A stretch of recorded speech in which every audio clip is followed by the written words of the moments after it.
Formula 4 car பந்தயம் வரும் 31 மற்றும் செப்டம்பர் 1 ஆகிய தேதிகளில் நடைபெறுகிறது. இந்த நிலையில் இதற்கு எதிராக அதிமுக சார்பில் உச்சநீதிமன்றத்தில் வழக்கு தாக்கல் செய்யப்பட்டிருக்கிறது. மேலும் இதனை அவசர வழக்காக பட்டியலிடுமாறும் உச்சநீதிமன்றத்தில் அதிமுக சார்பில் கோரிக்கை முன்வைக்கப்பட்டிருக்கிறது. இது பற்றிய முழு விவரங்களை அறிவோம். எமது செய்தியாளர் வெங்கடேசன் இணைகிறார். வெங்கடேசன், வணக்கம்.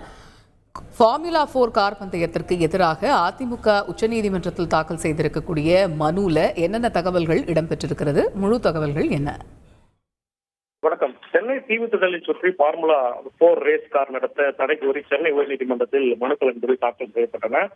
இந்த மனுக்களை அப்போதைய சென்னை உயர்நீதிமன்ற நீதிபதி ஆர் மகாதேவன் மற்றும் நீதிபதி முகமது சஃபீக் ஆகியோர் அடங்கிய அமர்வு விசாரித்து இந்த வழக்கில் தீர்ப்பு என்பது அளித்திருந்தனர். அதில் சில நிபந்தனைகளுடன் இந்த ஃபார்முலா 4 ரேஸ் கார் நடத்த தடையில்லை எனவும், அதே நேரத்தில் பொதுமக்களின் பாதுகாப்பை உறுதி செய்ய வேண்டும் என்றும், ராஜீவ்காந்தி அரசு பொது மருத்துவமனையில் உள்ள நோயாளிகளுக்கு இடையூறு ஏற்படவில்லை என்ற உறுதி செய்ய தேவையான நடவடிக்கைகள் எடுக்க வேண்டும் என்றும், வாகனத்தின் ஒலியை கட்டுப்படுத்துவதற்கான தேவையை பொருத்த வேண்டும் என்றும் உத்தரவிட்டிருந்தனர்.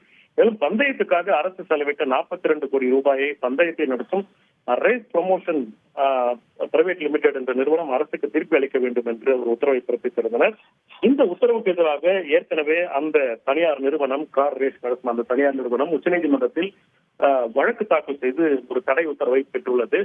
இந்த நிலையில்தான் அதிமுக சார்பில் ஒரு மனு என்பது தாக்கல் செய்யப்பட்டு அந்த மனுவை விரைவில் விசாரிக்க கோரி தற்போது ஒரு மனு என்பது உச்சநீதிமன்றத்தில் தாக்கல் செய்யப்பட்டுள்ளது. இந்த மனுவை வரும் திங்கட்கிழமை நாளை மறுதினம் முறையிட்டு விரைந்து இந்த வழக்கை விசாரிக்க கோரி ஒரு முறையீடு என்பது அதிமுக சார்பில் முன்வைக்கப்படவில்லை.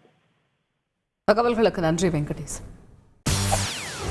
செய்திகளை உடனுக்குடன் தெரிந்து கொள்ள உடனே சப்ஸ்கிரைப் பண்ணுங்க.